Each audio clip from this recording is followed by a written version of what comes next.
আসসালামু আলাইকুম ওয়া রাহমাতুল্লাহি ওয়া বারাকাতুহু।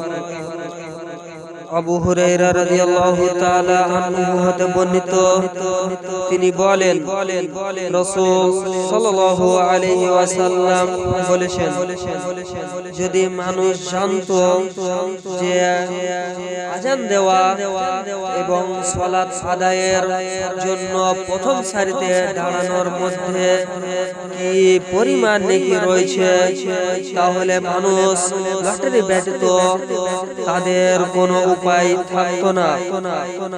আর যদি তারা জানতো প্রথম সময়ে সালাত আদায় করাতে কি পরিমাণ নেকি আছে, তাহলে তারা অন্যের আগে পৌঁছানোর আপ্রাণ চেষ্টা করত। আর যদি তারা জানতো এশা ও ফজরের সালাতের মধ্যে কি পরিমাণ নেকি রয়েছে, তাহলে তারা এই সালাত আদায়ের জন্য হামাগুড়ি দিয়ে হলেও মসজিদে আসতো। সহিহ বুখারী হাদিস 415, সহিহ মুসলিম হাদিস 437, নাসাঈ হাদিস 540, মিসকাত হাদিস 628।